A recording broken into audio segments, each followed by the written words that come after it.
싶은 이들을 발견할 때마다 내가 얼마나 상상을 돕는 이들에 목말랐는지 알게 된다.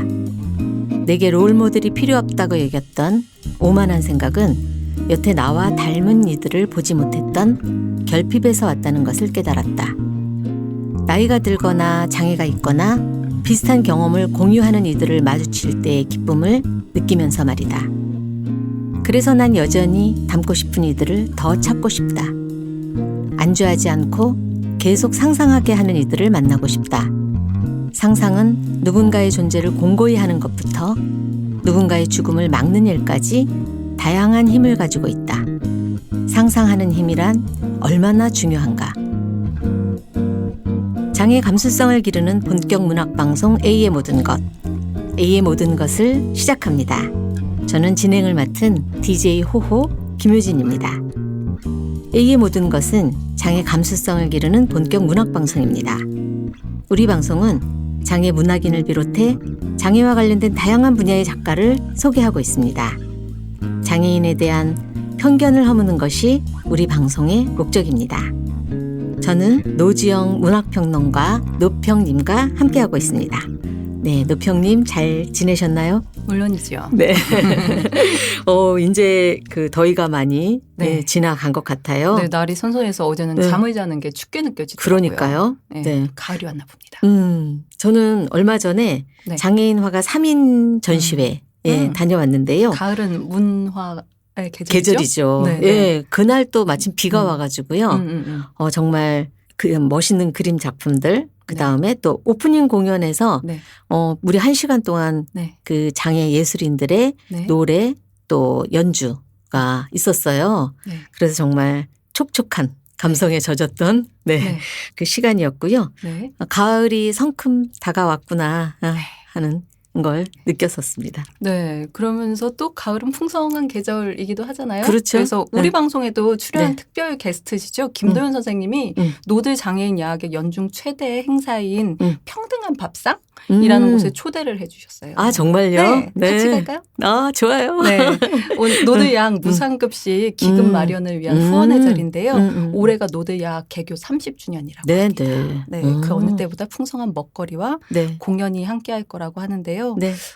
제가 A의 모든 것 때문에 그 어느 때보다 좀 뭐 장애 문화권에 이렇게 즐겁게 초대받아서 기존에 못 해봤던 걸 하고 있는데 앞으로도 함께 문화 짝꿍으로서 동반해 주시면 감사하겠습니다. 네.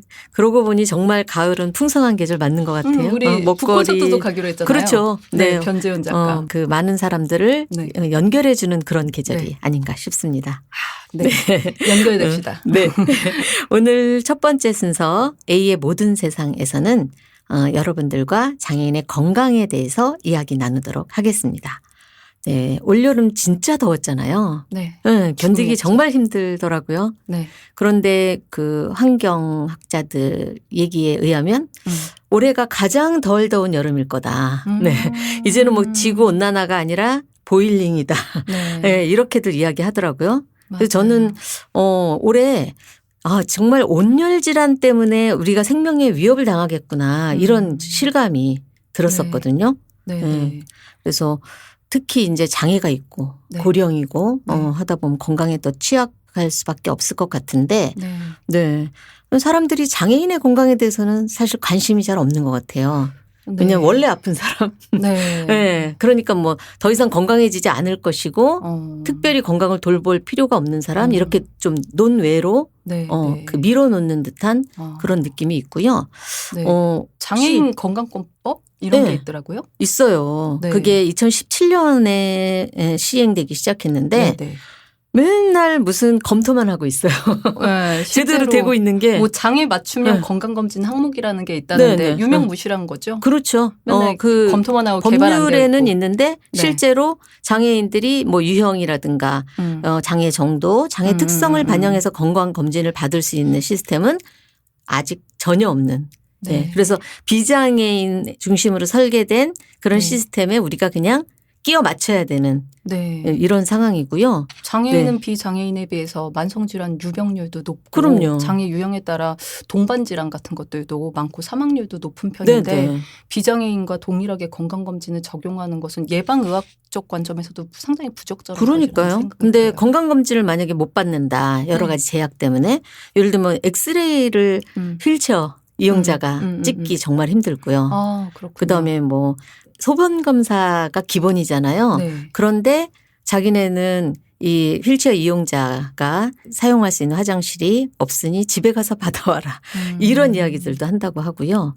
특히 이제 그 장애 여성이 산부인과에 네. 가면 검진대 문제 네. 뭐 그렇죠. 여러 가지 문제에 하게 되는데 네.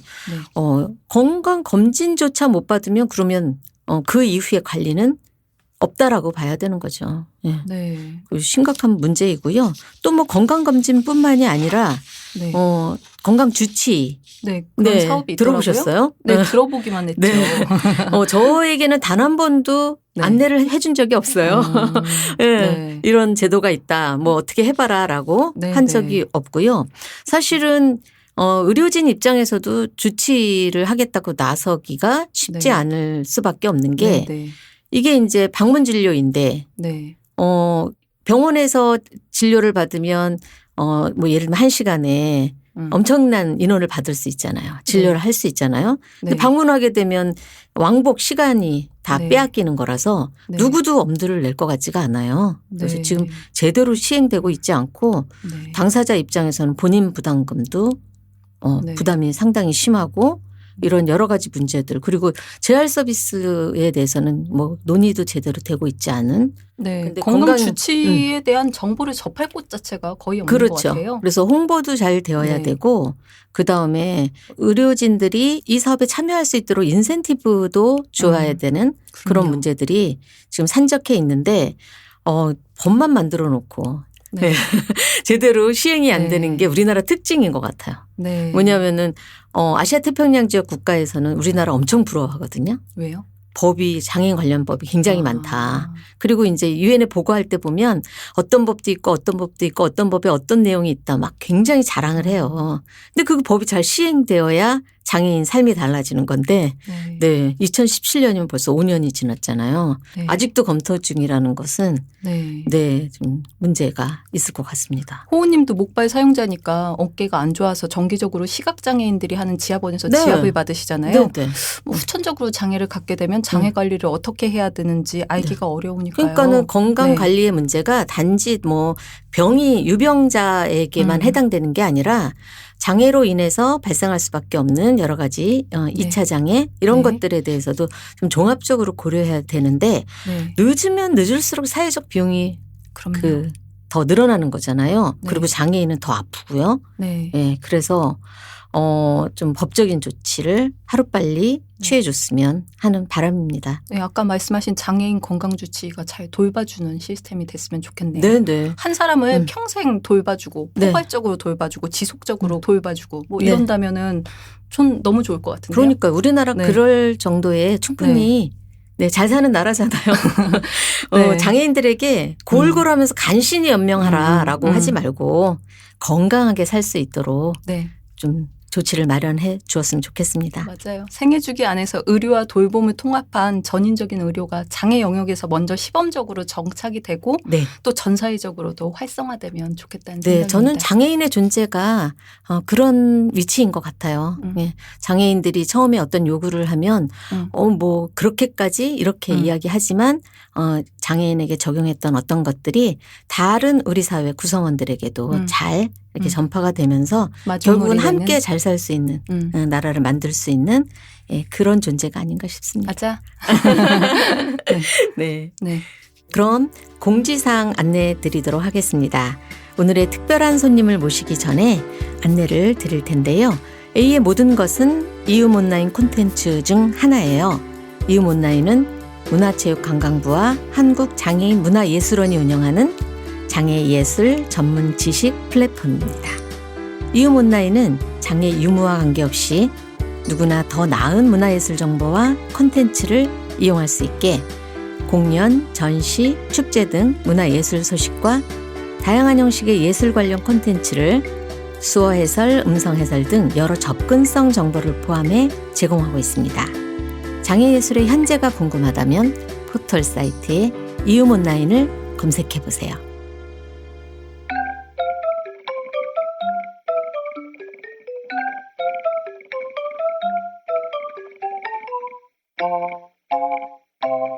A의 모든 것 시즌4 네 번째 특별한 손님을 모실 차례입니다. 네, 김지우 작가님 오셨습니다. 안녕하세요. 안녕하세요. 반갑습니다. 네. 안녕하세요. 반가워요. 상큼상큼. 네, 저희 A의 모든 것에 오신 것을 환영합니다. 그런데 여기까지 오시기 네, 만만치 않았어요. 네. 네, 하필 오늘 네. 네, 건물 앞에서 공사가 있어가지고요. 네. 포크레인들이 우리를 가로막고 네. 네. 너무 오시느라 고생 많으셨죠. 험난하셨죠. 네. 그 포크레인이 이제 철판을 옮겨서 네. 엎어놨던 보도블록 위에 깔아서 휠체어가 갈 수 있게 만드는 또 진기한 광경을 보고 왔습니다. 네. 혹시 영상 찍으셨나요? 아깝게도 그런 경험까지는 유튜브에 올리시면 좋았을 걸. 그러니까요. 네. 정말 뜻밖의 벌어진 상황이어가지고 네. 우리 모두 지금 사과드려야죠. 네, 아닙니다. 사과드립니다. 네. 받아주세요. 네, 알겠습니다. 네, 먼저 자기 소개를 부탁드리고 싶어요. 그리고 저희 A의 모든 것에서는 이름 대신 닉네임으로 서로를 부르고 있는데요. 불리고 싶은 닉네임까지 말씀해 주시길 바랍니다.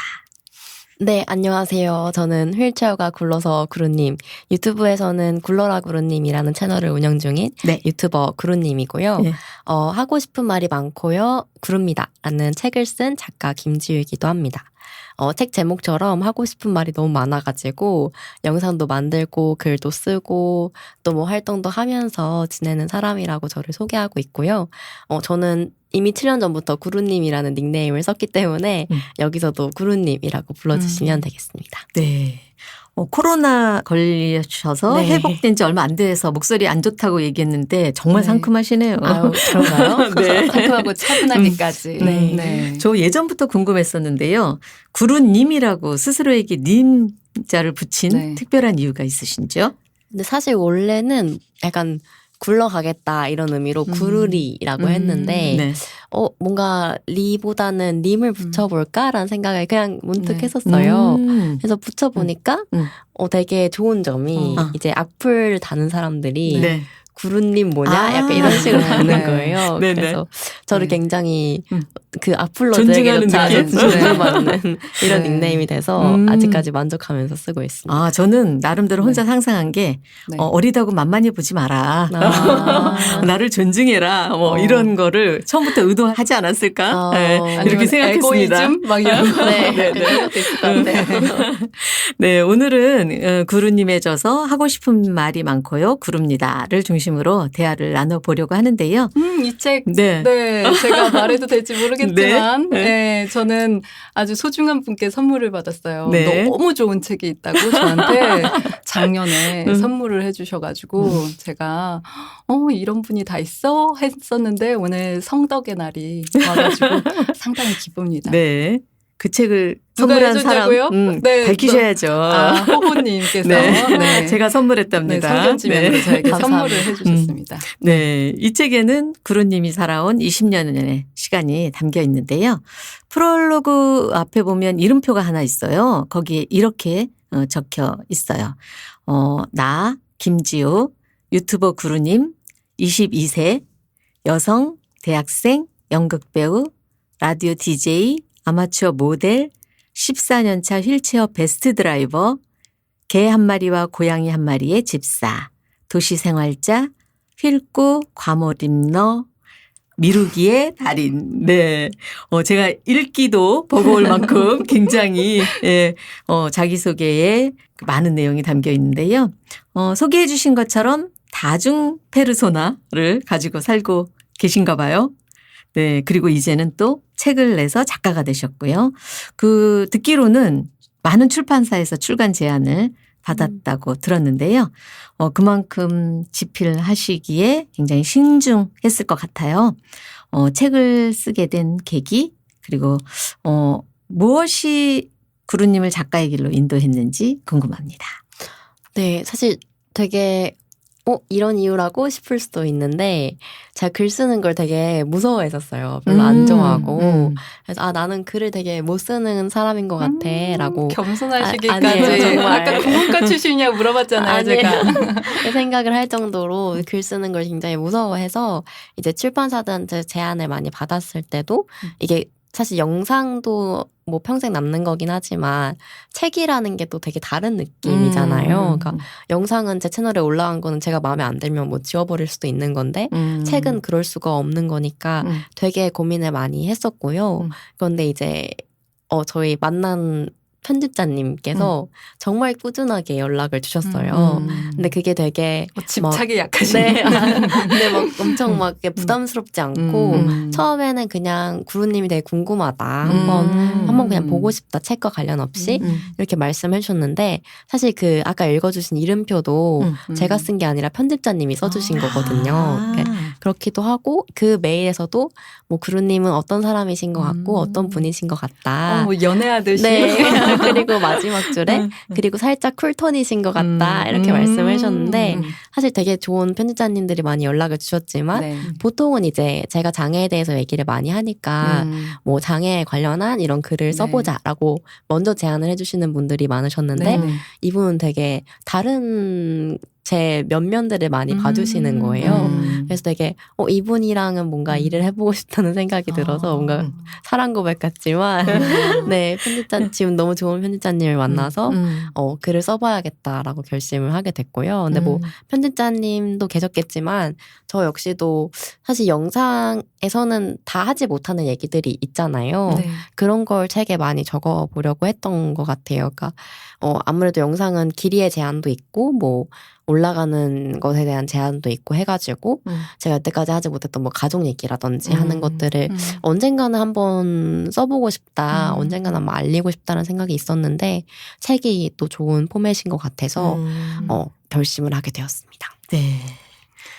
첫 출발이 이 정도면 네 앞으로 정말 그 무한한 세계가 펼쳐질 것 듣다 같은데요. 보니까 편집자들이 접근하려면 이렇게 접근해야 그렇죠. 되는구나라는 노하우를 또 전수를 해야 되겠네요. 네. 네. 책의 1장에 구루님과 함께 사는 가족들 이야기가 담겨 있어요.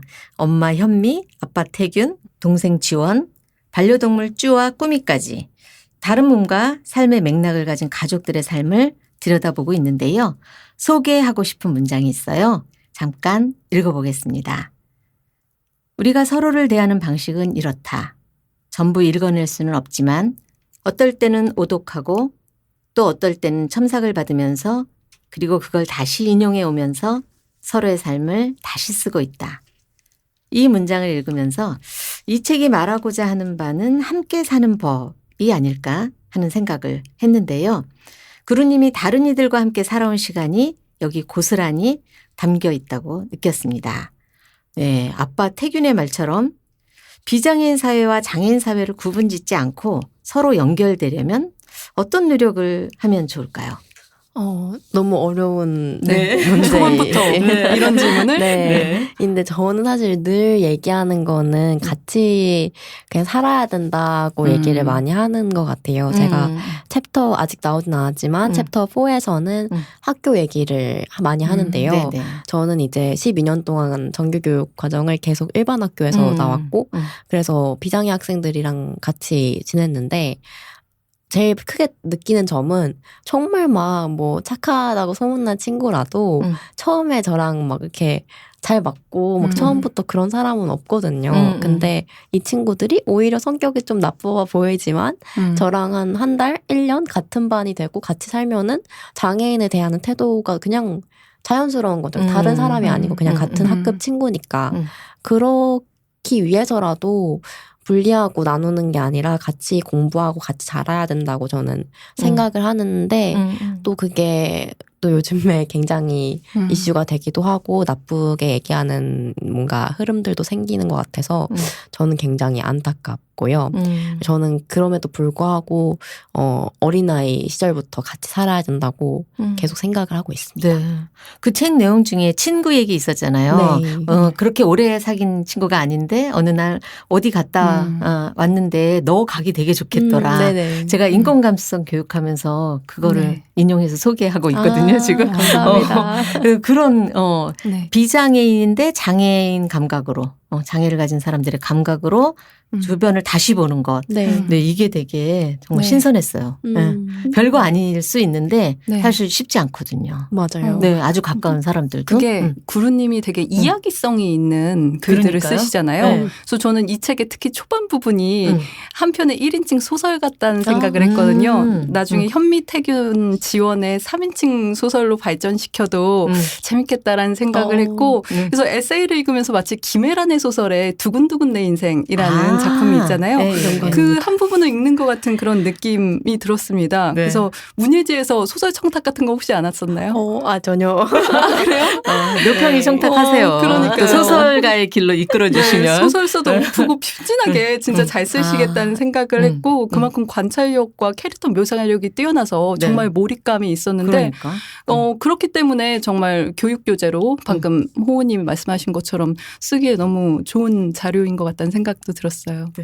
오늘 소설가로서의 페르소나 또 하나 추가하는 걸로 여기 네. 오신 수고로움을 다 상세하고도 남을 네. 만한 이 득템이 아닌가 싶네요. 네, 영광입니다. 네. 2부의 제목은 없어 보이게 말하기 달인? 인데요. 제목처럼 구루님 생각과 이야기를 솔직하고 담백하게 고백하고 있어요. 주변에 장애인이 없었기 때문에 나는 늘 비장애인 사회 속에서 살았고 그곳에서 편안함을 느꼈다 하는 문장이 좀 특별하게 읽히는데요. 구루님 말씀처럼 보이지 않으면 상상하기 어렵고 장애가 있는 어린이에게는 롤모델로 삼을 누군가가 부재한 것. 이게 이제 현실인 것 같습니다. 그래서 어리고 장애가 있는 여자들의 이야기가 더 많아져야 하고요. 상상한 힘이란 얼마나 중요한가라고 말씀하셨는데 구루님이 상상하는 세계는 어떤 모습일지 궁금해요. 그리고 어떤 이야기가 우리 앞에 등장하기를 바라시는지요. 앞으로 쓸 소설인가요? 네. 미리 그렇게 되나요? 맛보기로 좀 보여주셔요. 저는 뭔가 그냥 좀 의아해하지 않는 세상이면 좋을 것 같다는 생각을 되게 많이 하는 것 같아요. 또 제목이 나오네요.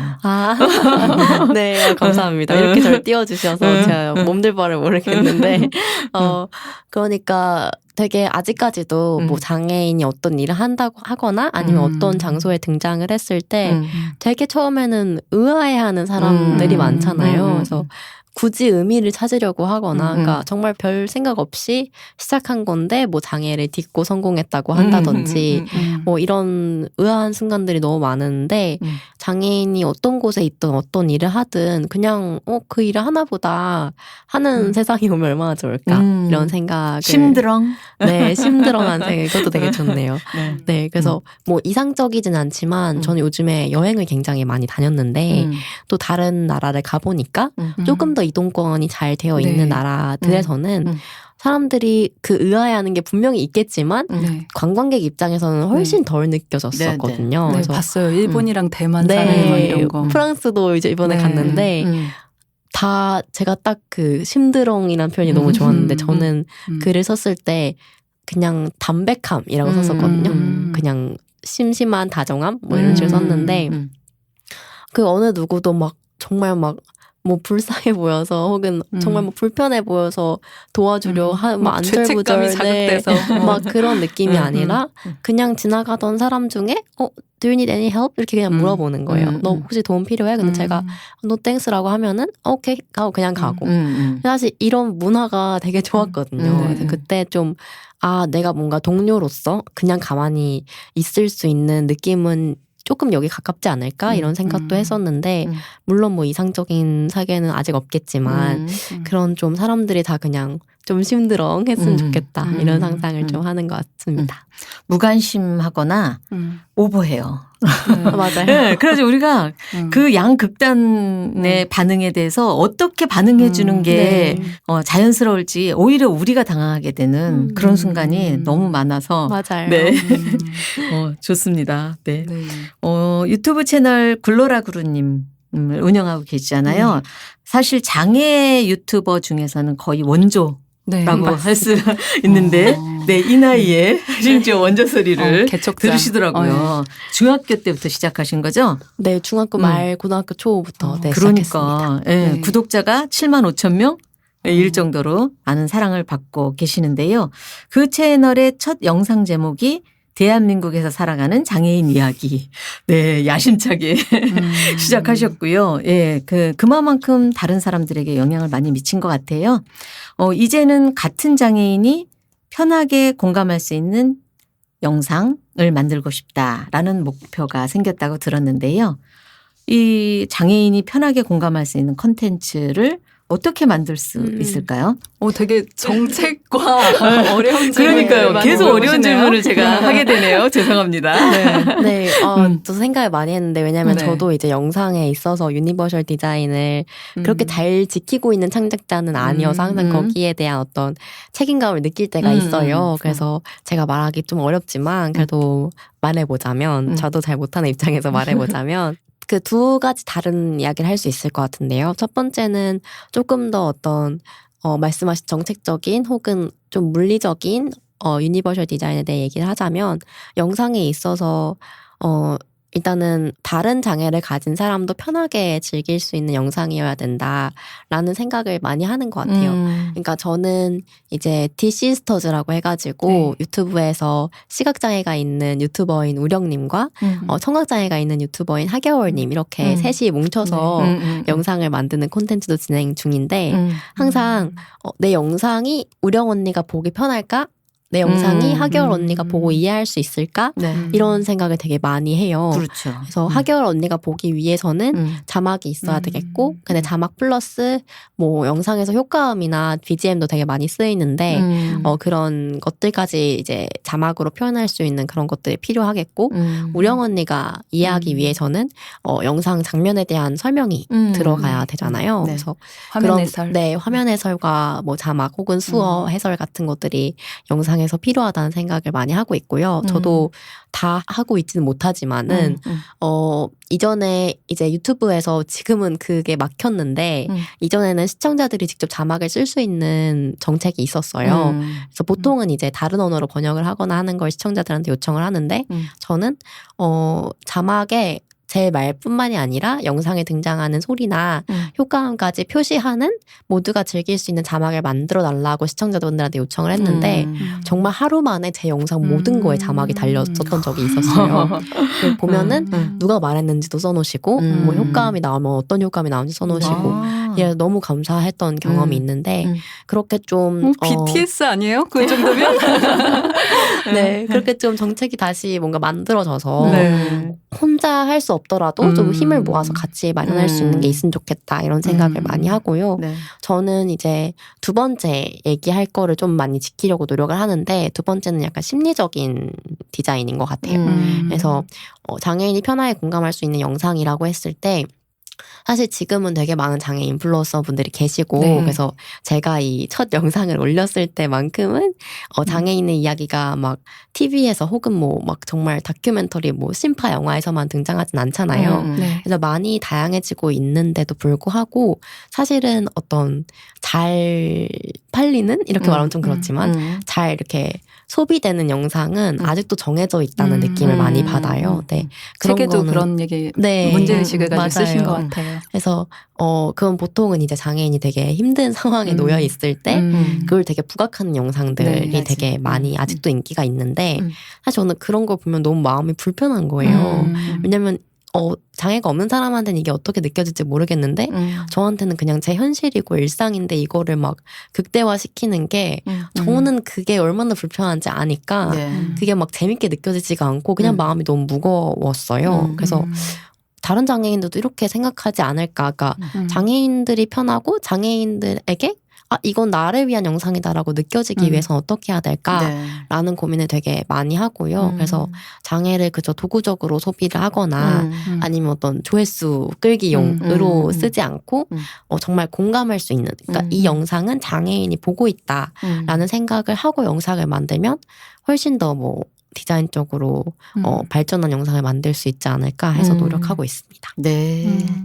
이렇게 진지하고 심도 있는 말씀을 해주셨는데 저는 영상들을 보면서 완전 인플루언서네? 이러면서 이렇게 막 봤거든요. 근데 인플루언서들에게 제일 조회수 높게 나오는 페이지 같은 게 보통 제품의 기기나 뭐 그런 언박싱? 새로운 기기 언박싱 이런 것들이잖아요. 그런데 구루님 영상을 보니까 휠체어로 세계 이곳저곳을 돌아다니면서 유니버설 아이템들을 언박싱을 계속 하는 모습을 보이더라고요. 뭐 가령 높이가 조정되는 휠체어를 체험해 본다던가 그래서 이제 키오스크도 이용하고 그리고 아예 기계가 휠체어 사용자의 눈높이로 이제 조정되는 그런 키오스트 같은 거 체험하면서 후기를 남기잖아요.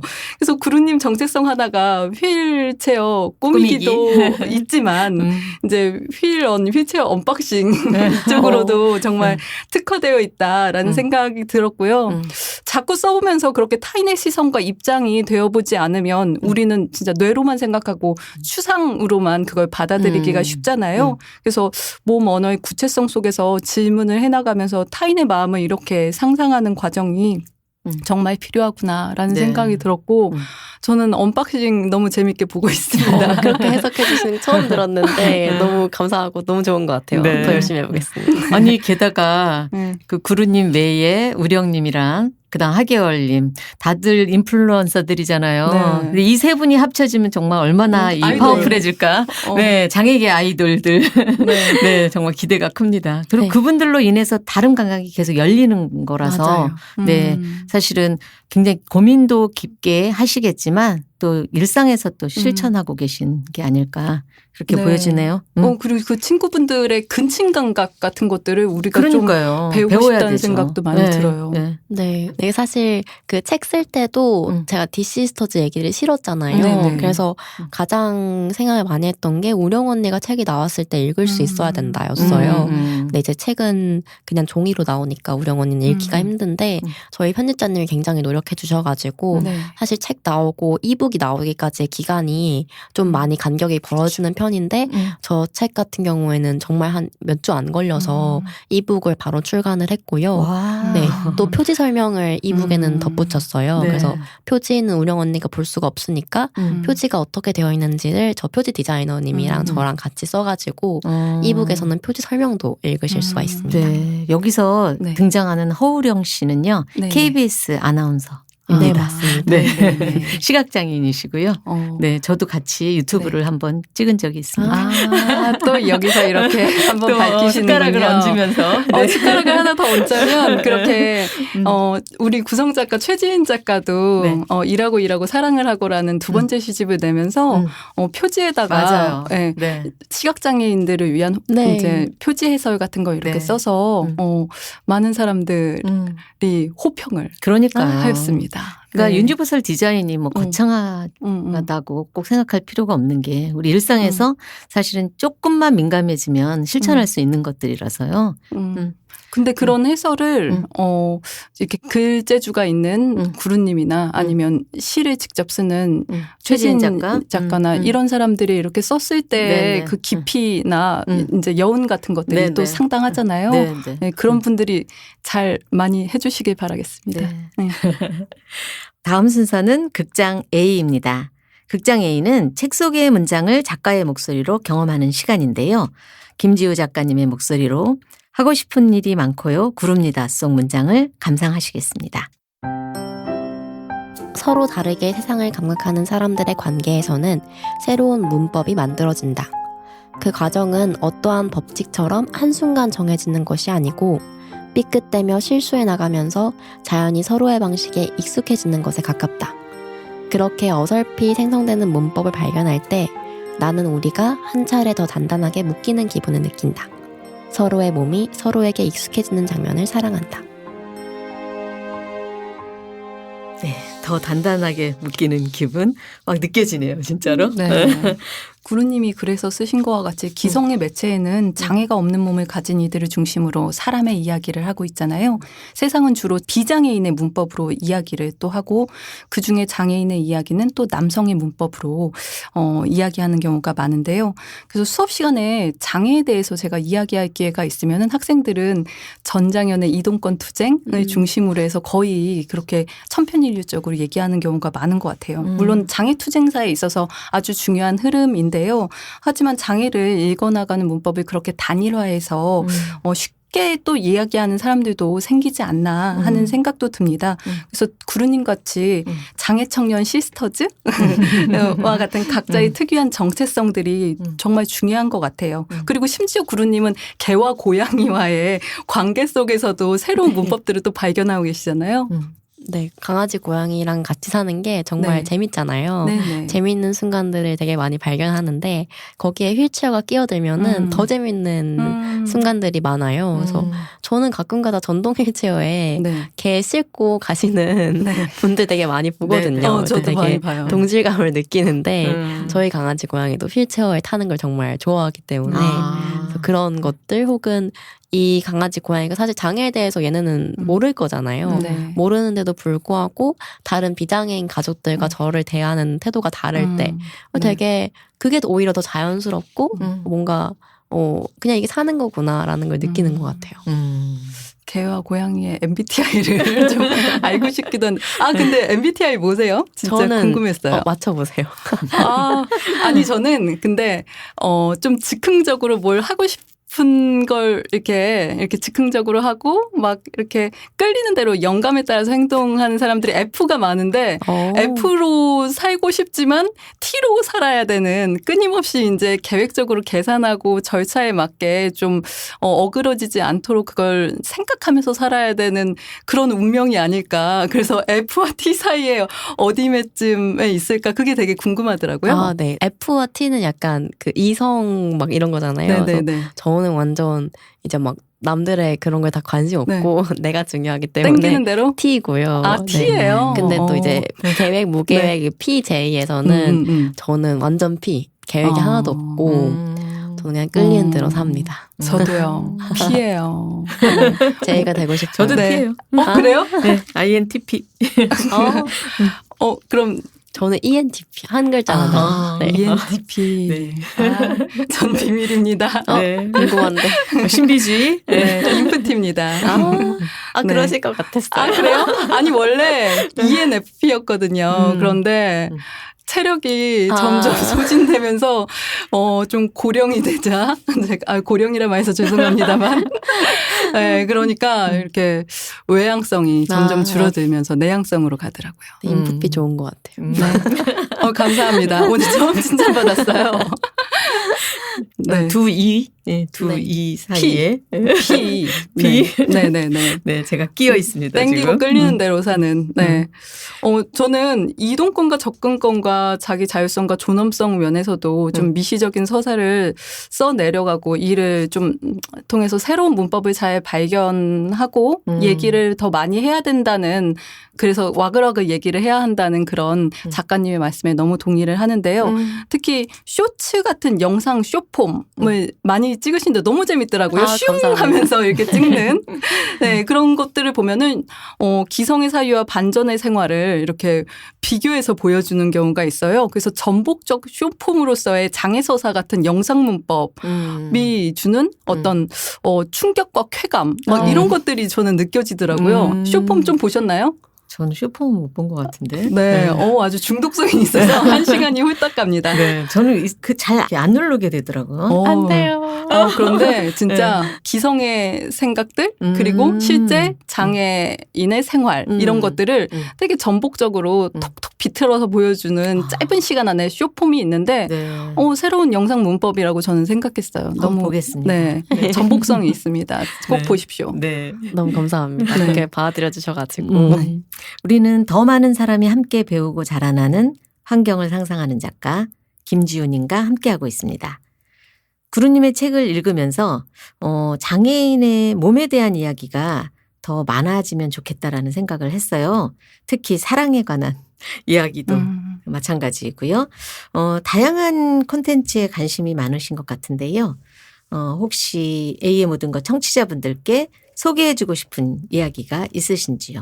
저는 개인적으로 그 여성장애인 연애 이야기, 그 인권교육할 때 또 인용을 또 제가 많이 하고 있습니다. 저도 네. 그 부분 읽으면서 좀 제가 이렇게 상상력이 부족한 인간이었구나라고 또 참회를 좀 했잖아요. 그러니까요. 네, 저는 워낙 많은 것들에 관심이 많아서 되게 다양한 얘기를 번잡스럽게 하는데, 저도 사랑에 대한 이야기 굉장히 관심이 많고요. 근데 이거는 이제 호호님께서도 네. 많이 말씀해 주실 수 있을 것 같은데, 네. 근데 왜 궁금합니다. 웃으세요? 아니, 갑자기 제가 막 제목을 하는 것 같아가지고, 네. 네. 더 궁금합니다. 저도 이제 휠체어 탄 언니들 이야기가 되게 궁금해가지고, 청취자분들께서도 이런 장애 여성 이야기에 좀 더 관심을 가져주시면 좋겠다는 생각을 되게 많이 해요. 그러니까 아까 노평님께서도 말씀을 해주셨지만 되게 많은 순간 서사들이 비장애인 서사로 쓰이고 장애인 서사가 쓰이더라도 그거는 보통 남성 장애인 서사로 이제 많이 이야기될 때가 많은데 또 장애 여성들만이 가지고 있는 되게 특별한 어떤 이야기들이 되게 많거든요. 재밌는 것들이. 그래서 그런 게 좀 더 많이 드러났으면 좋겠다는 생각을 하는 것 같아요. 책에서도 적었지만은 혹시 아직 안 읽어보신 청취자분들을 위해서 좀 소개를 하자면 제가 왜 여성장애인이라고 하지 않고 장애 여성이라고 하냐면요. 책에서 적었지만 그 여성 띄고 장애인이라고 했을 때는 뭐 여성이 장애인을 수식하는 이렇게 뭔가 좀 어느 것이 어느 거에 종속되어 있는 것처럼 느껴지는데 장애 여성이라고 딱 붙여서 네 글자를 썼을 때 거기서만 그 이름에서만 나오는 어떤 맥락들이 있다고 장애 여성 공감에서 설명을 해서서 저도 그걸 받아가지고 장애 여성이라고 쓰고 있고요. 말씀 듣다 보니까 소설책이 아니라 사회학 책이구나 이런 생각까지 드는데요. 맞아요. 아무래도 사회학과여가지고 전혀 전공에는 관심이 없지만 반영이 됐었어요. 아니 에이플 인증기 그거 영상으로 봤습니다. 모든 걸 다 알고 계시네요. 감사합니다. 네, 그래서 저도 어디 가서든 되게 장애 여성 얘기 찾기가 어렵다는 생각을 많이 했어요. 여성 인권 얘기를 하는데 가도 어떤 여성 인권 얘기는 되게 건강한 몸을 가지고 재력을 가지고 한 정말 뭐 야망 있는 여성들의 이야기가 되게 빛을 봤잖아요. 근데 그럴 때 나는 되게 아픈 언니들이 많고 일할 수 없는 언니들을 많이 알고 있는데 왜 그런 얘기는 없을까라면서 되게 많이 찾아 헤맸고 장애인권 얘기로 갔을 땐 또 되게 이제 마이크를 잡으시는 분들은 조금 나이가 있으신 남성 장애인 분들 이럴 때 저 아저씨들은 내 삶이랑 너무 다른 것 같은데 이런 아재들 생각을 많이 해서 근데 장애 여성이란 말을 들었을 때 너무 제 얘기 같은 거예요.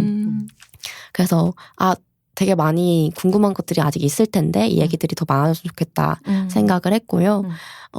특히 이제 장애 여성은 아까 건강권에서도 말씀하셨지만 산부인과 가는 것도 정말 어렵고 아직 너무 해결해야 될 문제들이 많은데 그걸 뭔가 때때로는 그 교차하는 특수한 지점을 봐야 될 때도 생기는데 그게 너무 뭉뚱그려져서 그냥 장애인 이렇게만 묘사가 되니까 아직도 건드려지지 않는 부분들이 너무 많은 것 같아요. 그래서 그런 얘기도 저는 더 많이 하고 싶고 그냥 개인적으로는 저는 원래 좀 불순한 이야기 이런 거 좋아해가지고 저 불온한 얘기 좋아해요. 언니들이 나한테 그런 얘기 좀 많이 해줬으면 좋겠다. 그래서 호호님도 언젠가 기회가 되신다면 사랑에 대해서 이야기해 무궁무진합니다. 아니 여기서의 사랑은 또 19금 썰을 포함한 그런 사랑이라 언젠가 말해주세요. 저는 월경과 관련된 생리용품 사용기를 보여준 영상이 진짜 인상 깊었거든요. 어디서도 볼 수 없었던 영상이었어요. 그래서 머릿속으로는 장애인의 성에 대해서 당연한 것으로 생각하지만 디테일은 뒤에서 이제 알아서 해야 하는 영역이다. 저도 그렇게 생각하고 있었던 것 같아요. 그래서 비장애인도 굳이 누군가에게 말하지 않는 영역이니까 장애인들도 아름아름 알아서 해야 되는 거 아닌가? 뭐 이런 식의 아니한 생각이 있었던 것 같아요. 그래서 지체장애인이나 시각장애인이 이제 패드나 탐폰 같은 걸 사용할 때 어떤 지점이 불편한지 어떤 부분을 지원해야 되는지 어떻게 대처하는 게 좋은지 장애 친화적인 생리대는 어떤 건지 저는 진짜 팟캐스트 방송을 이렇게 했는데도 솔직히 한 번도 생각해 본 적이 없었거든요. 그래서 저는 저만 해도 구성의 성교육 세대거든요. 그래서 그래서 이제 같은 구시가인 구름이 성교육 세대가 출연해야 된다. 이런 생각이 들었습니다. 네. 어떻게 성교육 파트를 하나 섹션을 만들어주셔야 되는 거 아닌가요? 언젠가 구시의 대를 이어서 그분은 모르시겠지만 이렇게. 네. 저는 휠체어 꾸미기에도 관심 많은데요. 좀 영상에서 그 보여줬던 것과 또 이 책 속에서는 휠체어 꾸미기에 대해서 약간 좀 복잡하고 여러 가지 생각이 깊어진 걸 느꼈어요. 그래서 최근에 좀 변화된 네. 그 생각들이 있으신지. 네. 네, 일단 저는 뭐든지 좀 과하게 꾸미는 걸 좋아해요. 특별히 미적 감각이 있는 건 아닌데. 그러니까 아이돌 스타일인데. 네. 다이어리 같은 것도 네네. 막 스티커 적지적지 붙여서 쓸 공간이 없을 만큼 붙이는 걸 좋아하고. 그래서 이렇게 뭔가 그냥 핸드폰도 지금은 좀 얌전해졌는데 지금 보시면 별로 뭐가 얌전해 싶으실 수도 있는데 지금은 좀 얌전해졌는데 더 화려하게 하는 약간 맥시멀리스트? 네네네. 그래서 휠체어는 왜 그렇게 못하지? 라는 생각이 들어가지고 이제 진행했던 게 1년 동안에 그 한 달에 한 번씩 휠체어를 꾸며서 화보를 찍는 이달의 휠체어 영상이었고요. 그래서 그거에 대해서 너무 자부심이 있고 제가 가장 뿌듯하게 생각하는 프로젝트이기도 한데 또 동시에 뭐 되게 많은 뭐 여성들이 느끼는 지점인 것 같은데 내가 이렇게 솔직하고 당당해지기 위해서 꾸며야 되는가? 라는 생각은 늘 드는 것 같아요. 그래서 저도 휠체어 꾸미기 하고 나서 내 기분이 사람들이 뭐 쳐다봤을 때 옛날에는 왜 쳐다보지? 생각을 했으면 지금은 뭐 내 휠체어 그렇게 예쁜가? 내가 예쁜가? 생각한다. 네, 볼 때만 봐라. 이렇게 생각을 한다고 말은 하지만 저는 뭐 지금도 맨 얼굴로 왔고 한 365일 중에 360일은 거의 그냥 내추럴한 상태로 다니거든요. 근데 그랬을 때도 당당해야 되는데 그랬을 때도 움츠러들지 않고 당당해야 되는데 그러기 위해선 내가 또 어떤 마음을 가져야 될지에 대해서 저도 끊임없이 고민을 하고 마음을 운동하고 있는 중인 것 같습니다. 네. 그런 고민의 깊이 그런 게 책에 많이 느껴졌어요. 네. 또 영상으로는 만날 수 없는 결들이 있죠. 그러니까요. 사유의 결들이. 네. 4부에는 구루님의 학창 시절이 담겨 있었는데요. 12년 동안 의무교육 받으시면서 참 많은 경험을 하셨을 거로 짐작이 돼요. 특히 요즘 이제 교권 또 장애 학생 인권 관련해서 굉장히 우리 사회가 뜨거운 중인데 학교 현장이나 교실에서 변화해야 될 것들이 어떤 것일까요? 가장 따끈따끈한 얘기일 것 같아요. 사실 저도 그렇게 따끈따끈하지 않을 것 같습니다. 또 지금 많이 달라졌더라고요. 그래서 저도 잘 모르겠긴 한데 제가 딱 그 지점에 있는 것 같아요. 그러니까 제 앞선 세대들은 아예 학교에 못 가던 세대들이 있었고 근데 저는 그럼 호우님은 진짜 대단하시죠. 그러니까요. 저도 일반 학교 다녔거든요. 초중고니까요. 네. 그래서 정말 저도 궁금한 분이신데요. 그래서 제가 아는 분은 장애를 갖고 난 이후에 학교 다니기가 너무 어려워서 이민을 가셨던 분도 계시고 그런데 이제 저 때부터는 그래도 장애 학생을 거부하면 안 된다라는 법이 생기고 해서 뭐 명시적으로는 그렇게 말을 하지만 사실 거부만 안 했다 뿐이지 환영하지 않는. 그렇죠. 네. 그런. 환대받지 못하면 우리는 그냥 맞아요. 진짜 각자 도생해야 되는 거예요. 그런 세대를 살았던 것 같아요. 그래서 저도 입학할 때 막 엄마 현미, 아빠 태균이 정말 막 학교를 너무 많이 다녀가지고 저희 동네에 있는 거, 뭐 동네 밖에 있는 거 다 면담하고 이래서 저는 다 그런 줄 알았어요. 그래서 학교 다니는 게 이렇게 어려운 거구나 했는데 다른 사람들은 그냥 입학을 하는 거예요. 그렇죠. 그래서 참 이게 다르다는 생각을 했었고 또 다니면서도 사실은 뭐 통합교육이라고 말은 하지만 제가 있기 때문에 통합교육 학교가 된 거죠. 근데 사실은 그 말 그냥 멋있는 것 같아요. 내가 있기 때문에 통합교육이 된 거다. 역시. 네. 아니 사실 제가 없으니 그냥 박명수 같았어요, 방금. 비장인 학교인 거예요. 그래서 그랬을 때 제가 뭐 막 통합해서 모두가 편한 학교가 아니라 제가 그냥 그 학교에 맞춰야 되는 그렇죠. 네, 이런 것들이었고요. 그래서 뭐 교실이나 이런 것들도 뭐 불편하기는 마찬가지였지만 저는 다행히 좋은 선생님분들을 만나서 뭐 반을 가장 화장실 옆에 있는 반으로 배정해 달라거나 하는 요청들이 됐었어요. 공부를 잘하셨기 때문에 선생님들이 받아주신 거예요. 아니 성격이 못됐다고 그래서는 쓰고 있는데요. 사실 그게 참 어두운 면인 것 같아요. 그럴 수도 있다는 생각 저도 들어요. 그래서 저희 엄마도 이게 뭐 옳은 말인지 틀린 말인지는 네. 모르겠지만 너는 공부를 잘해야 된다고 늘 말씀을 하셨던 게 저도 기억이 나고 뭐 엄마 말씀만 때문은 아니지만 저도 이제 욕심이 지기 싫어하는 성격이라서 공부를 열심히 했었는데 최근에는 그런 생각이 들었어요. 그러니까 저도 아는 분 되게 저랑 비슷한 분께서 뭐 열심히 하면 다 된다. 그러니까 뭐 내가 뭐 남들보다 1시간 일찍 오고 1시간 늦게 퇴근하면 나도 그냥 소속할 수 있다라고 말하는 저는 그걸 들으면서 무슨 70년대야? 아니 긍정심리학이 잘못 적용된 네, 아니요. 근데 뭐 그분의 삶도 그렇게 돼서 너무 잘 살아오셔서 저는 멋지다고 생각을 하는 동시에 왜 먼저 퇴근하지 못하고 왜 먼저 출근을 해야 되는지는 저는 이제 이해할 수 없는 세대가 된 거라고 생각해요. 너무 더 자기 착취를 하는 걸 장애인이라고 생각하는 거잖아요. 그래서 장애인도 그냥 대충 살고도 동일한 교육을 받아야 되지 않나 하는 생각을 가장 많이 하고요. 그래서 뭐 학교 현장이나 교실에서 너무 바뀌어야 될 게 많은데 뭐 일단 교실에도 휠체어 접근이 안 돼서 저는 항상 밖에 놓고 이제 벽 짚고 들어가서 앉고 화장실 같은 경우에도 이제 그냥 휠체어 밖에 세워놓고 가고 이렇게 살았는데 그런 기본적인 그냥 수업을 듣고 오줌을 누고 이런 정말 기본적인 것도 학교에서 보장을 해줘야 되는데 사실 지금 이것도 안 되고 있어서 다른 걸 요구하기가 참 어렵지만 심리적으로도 혹은 사실 공동체에 살아가야 되잖아요. 그러니까 학교는 사실 공부하고 뭐 그 집에 가는 곳이 아니잖아요. 저는 학교가 그럴 거면은 다 인강 들으면 더 훨씬 먼저 공부를 할 수 있을 텐데 학교에 보내는 이유는 같이 사는 법을 알게 하기 위해서라고 생각을 하거든요. 근데 그랬을 때 장애 학생들한테는 그냥 학교가 공부만 하면 되는 곳이 돼버리는 거예요. 그래서 뭐 교실 뭐 수업은 듣게 해주고 화장실은 가게 해주는데 그 이상의 것들은 또 안 되는 경우들이 아직도 있는 것 같아요. 그래서 저도 뭐 수련회 같은 경우에도 다 엄마 아빠가 쫓아가는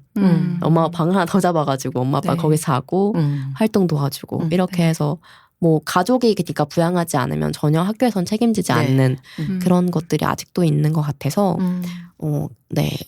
모든 걸 개인의 역량에 거의 기대는 학교는 그런 걸 독립하라고 학교가 있는 거잖아요. 그러면 이제 장애인들도 가족과 분리돼서 삶을 살아야 되는데 그런 기회들을 학교가 주지 않는 것 같다 이런 생각을 많이 하는 것 같습니다. 네. 전 학창 시절에 가장 큰 기쁨 중에 하나가 매점 생활이었거든요. 근데 그러님 글을 읽으면서 매점에 대한 추억이나 그런 얘기가 있기가 어렵겠구나. 화장실 다녀오는 것도 이렇게 빠듯했는데 이런 생각들이 들어서 또 그 매점에 우르르 같이 갈 때 같이 못 가면 엄청 소외감 느껴요. 맞아요. 사실 저는 먹을 거 다 먹고 수업 늦었습니다. 와 정말 세대 차이 느껴진다. 저는 회사 다닐 때도 회사 구내식당 이용하는 게 제일 힘들었어요. 일하는 것보다. 근데 구내식당 가서 그 제 손으로 식판을 이렇게 들 수 없어서 그냥 차라리 컵라면으로 때울까? 막 이랬던 날들이 되게 많아서 누군가 이렇게 도와준다고 해도 계속 신세지는 것도 불편하고. 맞아요. 네, 그랬던 기억이. 그러니까 밥까지 먹는 게 제일 치사한데. 그럼요. 먹는 게 얼마나 중요한데. 그러니까요. 먹을 권리, 쌀 권리. 네. 명쾌하게 정리해 주시는군요. 보장해라. 네. 자, 존재를 기다리는 말하기의 힘. 네, 이 문장이 가장 가슴에 남는데요. 구루님은 어떤 존재를 기다리면서 앞으로 어떤 글쓰기를 하게 되실지 또 궁금해졌어요. 앞으로도 집필 계획이 혹시 있으신지요? 사실 이 하고 싶은 말이 많고 구름다를 쓸 때 이게 내 마지막 책이라는 생각을 하면서 썼어요. 원래 그래요. 그래서 이제 가족 얘기부터 내 밑바닥부터 다 긁어가지고 자서전 같이 그렇게 써보려는 건데 또 이제 작가로서 시작을 하고 나니까 욕심이 나긴 하더라고요. 그리고 이제 저는 늘 제가 글을 못 쓰고 되게 자신이 없다고 생각을 했었는데 글을 써오면서 아까 말씀드렸던 그 편집자님께서 너무 독려를 많이 해주셨고 저는 이제 한 달에 한 번씩 저는 미루기의 달인이기 때문에 마감이 1년 뒤다 하면 분명히 1년에 그 일주일 전부터 쓸 것이 확실했기 때문에 편집자님한테 한 달에 한 번씩 검사를 해달라고 했어요. 그랬을 때 이제 저는 한 달에 한 번씩 글 4편을 편집자님한테 보냈는데 항상 보내면 정말 답 메일이 길게 왔어요. 근데 그러니까 저는 마감이 되게 작가들이 두려워하는 게 마감이잖아요. 근데 마감이 되게 기다려지고 그러니까 편집자님이 이번에는 어떤 말씀 해주실까? 멘토네 완전히. 그런 상호작용을 네, 정말 존경하는 분이어서 그래서 저는 약간 테라피 바처럼 글을 썼어요. 그래서 글 쓰는 게 조금 즐거워졌고 책을 내고 나니까 또 글을 좋아하시는 분들이 생기니까 네. 아, 내가 영상 말고도 이런 말하기를 할 수 있구나라는 네. 느낌이 들었었고요.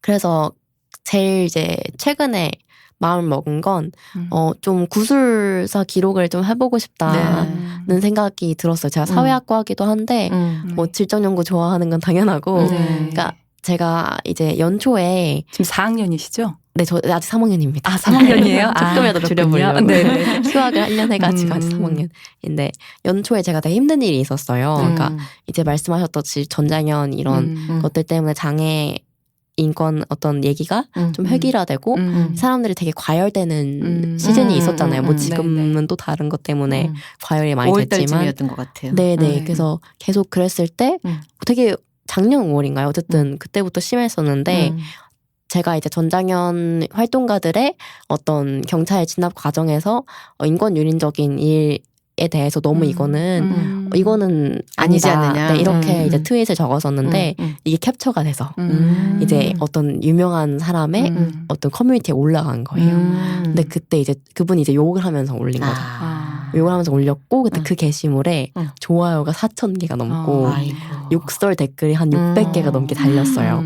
근데 이제 어떤 사람들은 그게 저라는 걸 알고 제 유튜브 채널까지 와가지고 욕을 하고 되게 정말 저도 악플에 대해서는 저거 맷집이 하니까 있는데 맷집이 있으니까 별로 그 전까지 상관이 안 하다가 너무 많은 숫자가 그 눈으로 보이니까 압도되게 되더라고요. 근데 그랬을 때 인해 전술 네, 무서워요. 무섭더라고요. 그래서 그때 잠시 인터넷을 안 보고 한 3일 동안 계속 인터뷰집을 읽었어요. 왠지 모르겠는데 그게 좀 잘 읽힐 것 같아서 인터뷰집을 읽었는데 저는 이전까지는 인터뷰집을 되게 별로 안 좋아했었거든요. 왜냐면은 이렇게 말을 글로 옮긴 거니까 눈에 잘 안 들어오는 거예요.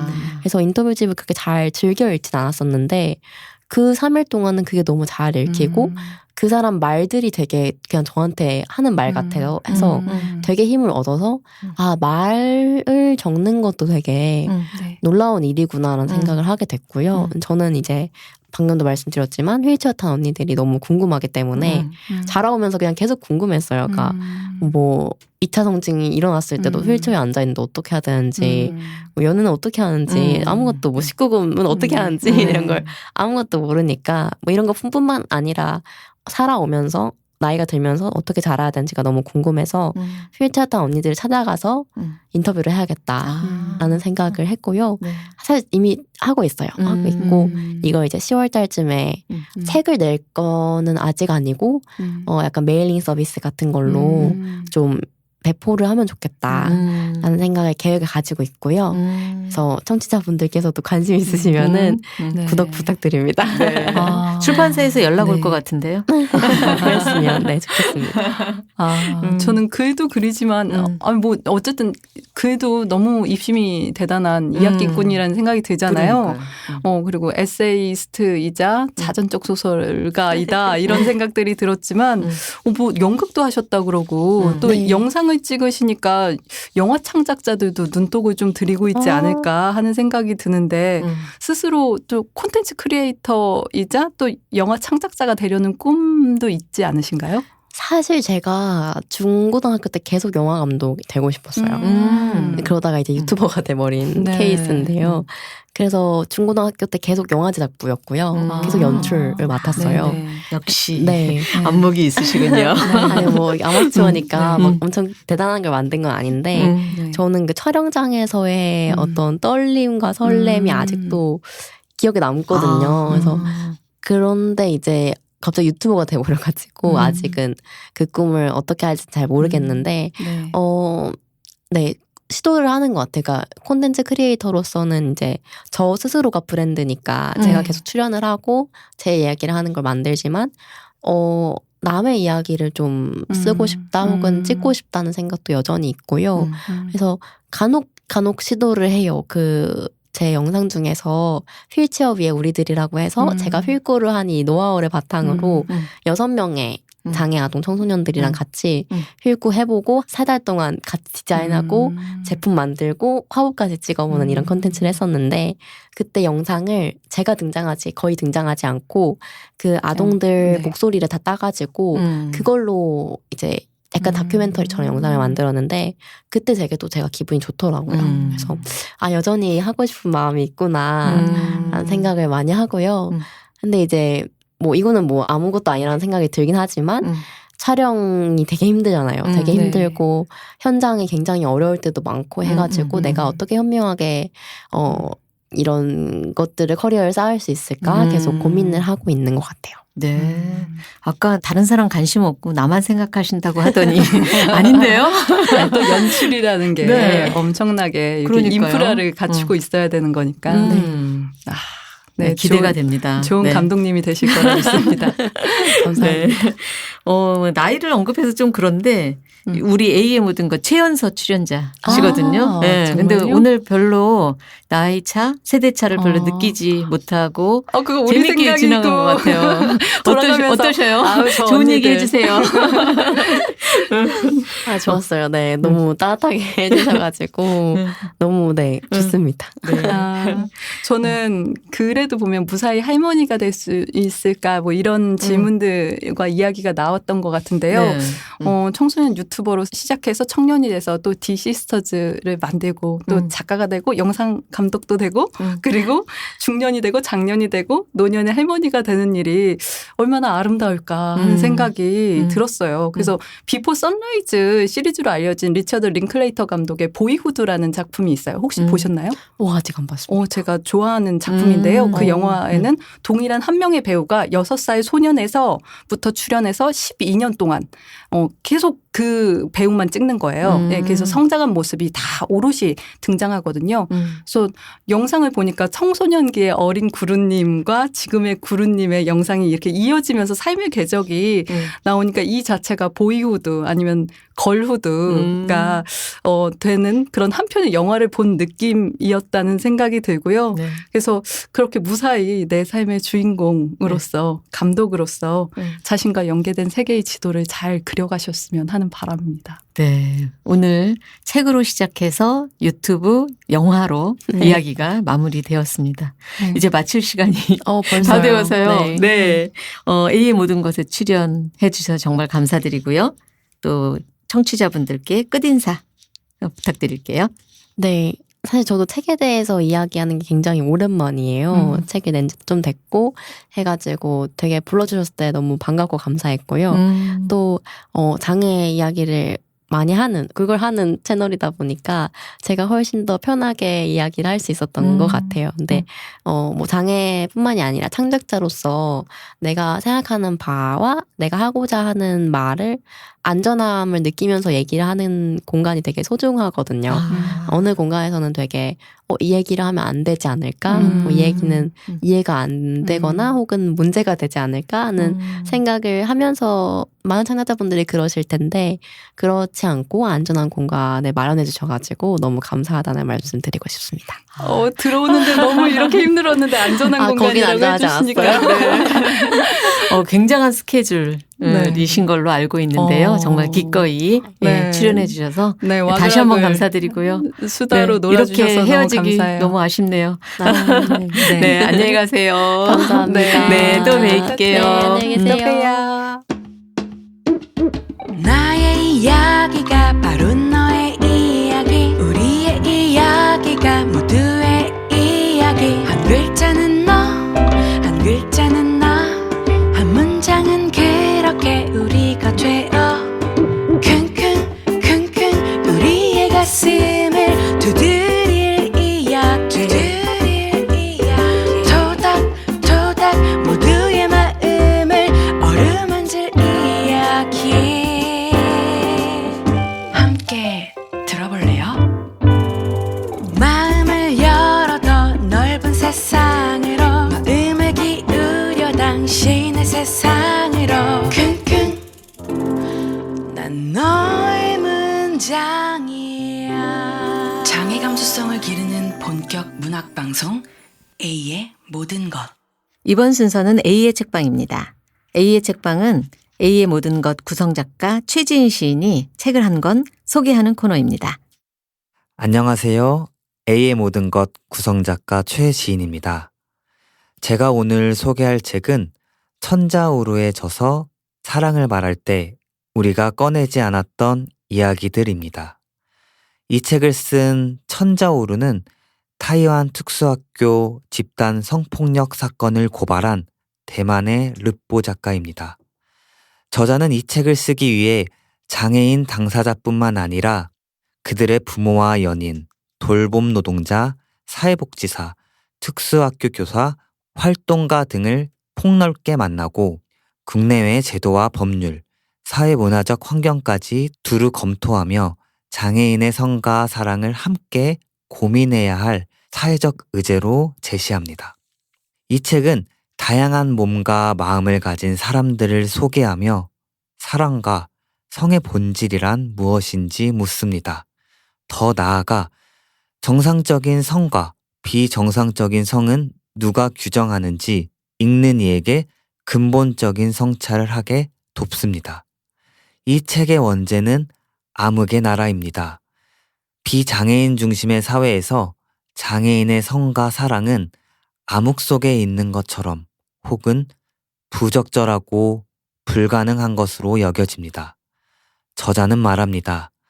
누구도 장애인의 욕망을 이야기하지 않는다면 그것은 들릴 리도, 보일 리도, 의식될 리도 없고 그렇다면 존재할 리 없는 것으로 인식된다. 장애인이든 비장애인이든 모든 인간은 그저 살아있는 것만을 원하지 않습니다. 더 많은 것을 원합니다. 하지만 장애인에게 더 많은 것은 언제나 폄하되어 변방의 변방으로 밀려납니다. 마치 건강하고 온전한 신체를 잃은 순간부터 성과 사랑에 갈망이 사라진 것처럼 말입니다. 장애인에게 사랑하고 사랑받을 능력이 있음을 인정한다면 장애인의 신체와 욕망을 있는 그대로 마주할 수 있습니다. 저자는 혐오와 무지, 논란의 한가운데서 장애인의 욕망과 필요, 절망과 체념의 시면을 오롯이 전하고자 노력합니다. 섣불리 판단하지 않으며 어떠한 결론을 옹호하지도 않습니다. 당사자의 이야기를 경청하고 다 같이 생각해보자고 제안합니다. 장애인의 성은 무수한 논란에도 말해져야 합니다. 더는 암흑의 나라에 남아서는 안 됩니다. 신체는 인류가 자아를 장악하는 도구이자 외부와 소통하는 수단이다. 단지 육신이 존재하는 곳일 뿐만 아니라 인간이 세계로 진입하는 중요한 통로다. 타인의 고통과 기쁨에 공감하고 사회의 명가암을 이해하는 일은 모든 사람이 반드시 배워야 하는 과제다. 머지않은 미래에는 모든 사람이 성이 보장받거나 해방될 필요 없이 누구나 다 유일무이한 육체를 통해 사랑과 욕망의 한가운데서 속박이나 족쇄, 죄책감이 아니라 진실한 쾌락을 얻었으면 한다. 인간으로서의 존엄을 모든 장애인에게 돌려주자. 이는 인도주의적인 동정이 아니라 인간의 본성을 펼쳐 보이는 일이다. 성은 자아를 탐색하고 다른 사람과 관계 맺고 욕망과 어울려 살아가는 모든 인간의 생존 방식입니다. 이 책을 읽으며 누구도 배제되거나 차별받지 않는 세상을 상상해보면 어떨까요? 감사합니다. A의 책방 최지인이었습니다. 네. 이 책을 보니까 우리나라 상황과 뭐 크게 다르지 않아 보였어요. 네. 너무 유사해가지고 특히 도가니 사태와 이 특수학교 성폭력 사건과 너무 비슷해서 깜짝 놀랐는데요. 우리나라에서 장애인에게 성욕이 있는 존재다. 네. 라는 뭐 이슈라고 할까요? 그런 문제 제기가 나온 게 얼마 안 됐어요. 뭐 불과 20년 네, 그 이전까지는 장애인도 성역이 있어요. 뭐 네, 이런 식으로 반문하는 사람들이 대부분이었고요. 이제 다큐멘터리 핑크 팰리스라는 네. 작품이 나왔고 또 여기 책에서도 소개되지만 섹스 볼런티어라고 일본의 사례가 이제 국내 소개되면서 한동안 굉장히 많은 사람들이 뭐 찬성과 반대 뭐 이런 식으로 이제 그 논의에 참가를 했었었는데 근데 지금 뭐 완전히 다 사라져버린. 네. 어떻게 이렇게 지워질 수 있을까 싶을 정도로. 그래서 그러면 지금은 장애인의 성이 중요하지 않은가? 네. 이런 생각이 들더라고요. 네. 제가 이 책을 또 소개하고 싶었던 이유가 그 오늘 특별 게스트께서 네. 김지우 작가님의 네네. 책에 보면 성과 사랑에 대한 이야기가 등장하잖아요. 이런 이야기들이 더 많아졌으면 하는 마음 때문에 네. 외국에는 어떤 책들이 나와 있는지를 좀 조사를 했고, 찾아보셨군요. 네네네. 저도 이제 가지고 있었는데 사실 이 책을 어느 작가님이 올 때 소개를 하면 좋을지를 계속 생각하고 있었어요. 네, 의식하셨을지 모르겠는데 나름 특별 게스트님이랑 좀 어울리는 책들을 특별해서. 소개하려고 네. 이렇게 맥락이 좀 닿아 있는 책을 소개하려고 애를 쓰는 편인데 그 김지우 작가님 책과 이 책이 되게 닿아 있는 지점이 있어서 네. 한국에서는 김지우 작가님처럼 이런 작가님들이 장애인의 성과 사랑에 대해서 이야기하기 시작했다. 네. 그래서 눈 밝은 독자들이 이런 이야기에 귀 기울이면 좋겠다라는 마음으로 이 책을 가져오게 되었습니다. 네, 저는 영화 오아시스나 최근에 방영한 이상한 변호사 우영우 같은 작품을 보면서 그런 생각들을 부끄럽지만 이제 하게 됐는데요. 네, 사랑이라는 게 더 섬세하고 뭐 다양한 질문을 던지면서 커지고 깊어지는 거잖아요. 근데 사랑의 감정이라는 걸 물리적인 강자와 약자의 프레임에서만 보면서 장애인의 사랑 담론의 주권자로 생각하지 않는다면 장애인의 사랑은 매체에서 늘 비슷하고 피상적인 방식으로 재현될 수밖에 없을 것 같아요. 그래서 네. 구루님의 글과 영상이 되게 의미가 있다는 생각이 들거든요. 장애인과 사귀는 비장애인을 천사처럼 여기고 가뿐 칭찬하는 사람들 네. 이런 것들 저는 별로 생각해 본 적이 없었는데요. 네. 뭐 장애인의 사랑뿐 아니라 노년의 사랑, 소수자의 사랑 그 모든 신체적 도전이 던지는 새로운 차원의 윤리성에 대해서 또 이야기하고 있는 책인 것 같습니다. 네. 대만에도 관련 단체가 있다고 소개되어 있잖아요. 손천사라고. 네. 천사라는 말은 마음에 안 들지만, 네. 그곳에서 왜 남자 장애인들의 성에 대해서만 이야기하느냐라는 문제 제기라든가 뭐 여러 가지 우리나라에서도 그 당시 20년 전에 그 성에 대한 주제에 대해서 많은 사람들이 관심 가질 때 비슷한 어떤 비판이 있었어요. 근데 중요한 건 그런 비판은 있을 수밖에 없는 이야기인데 쭉 20년 동안 그러면 이 담론이 좀 발전해야 하는데 전혀 끊어지고 있는 게 아쉽고요. 그런 면에서 또 이 책을 소개해 주셔서 좋은 기회가 된 것 같습니다. 네, 김원용 선생님이 발문을 쓰면서 재생산과 관련 없는 네. 장애인의 성에 대해서 우리 사회가 어떤 언어를 갖고 있냐 네. 이렇게 묻고 있잖아요. 네. 그래서 사랑의 언어가 이렇게 부족하고 사랑 담론이 그냥 복지 담론이나 공공정책 속에서만 얘기되고 장애인의 사랑에 대해서 이렇게 더 예리하게 얘기하지 못하는 거는 문학인들이나 창작자의 잘못이 아닌가 하는 생각이 들면서 자기 반성? 더 분발해야겠다는 생각도 듭니다. 네. 최진 시인도 앞으로 사랑의 시인으로 거듭나기를 부탁드리겠습니다. 네, 열심히 하겠습니다. 네. 그리고 제가 꼭 소개해주고 싶은 문장이 있었는데 네. 이 작가가 이런 말을 해요. 사랑하는 마음에는 인내와 지혜가 필요하다라는 이야기를 하는데 이게 그 장애인의 사랑뿐만 아니라 그렇죠. 우리 모든 인간의 사랑에는 지혜가 필요하고 인내가 필요한 거잖아요. 네. 근데 장애인의 사랑과 성에 대해서는 우리는 인내하지 않고 지혜롭게 생각하지 않으려고 하는 게 아닐까 하는 생각을 좀 했었습니다. 아, 네. 언급하지 않으면 마치 없었던 일로 된다고 믿고 있는 것 같아요. 굳세게. 그런 생각들에 우리가 균열을 일으켜야 하겠습니다. 갑자기 또 투쟁 모드로. 아니에요. 우리 사랑 담론과 연애 담론을 옹호하는 자로서 네, 마무리 짓도록 하겠습니다. 네. 자, 다음 방송 소개해 드리겠습니다. A의 모든 것 시즌4는 매월 셋째 주 수요일에 공개되는데요. 다음 회에 만날 주인공은 제4회 창비 장편소설상을 수상하시고요. 작품 활동을 황성하게 하고 계신 황시윤 작가입니다. 황시윤 작가님은 지난해 첫 산문집 당신이 모르는 이야기를 펴냈습니다. 많은 기대 부탁드릴게요. 네, 이제 마칠 시간이 되었는데요. A의 모든 것을 아끼고 사랑해 주시는 모든 분들에게 깊이 감사드립니다. 한 해 한 해 더 발전하는 A의 모든 것이 되겠습니다. A의 모든 것은 장애 감수성을 기르는 본격 문학방송입니다. 장애인 작가와 장애 문학을 소개하고 우리 곁에 있는 예술가들의 이야기를 생생히 전하겠습니다. 감사합니다. 저는 DJ 호호 김효진이었습니다. 저는 노평 노지영이었습니다.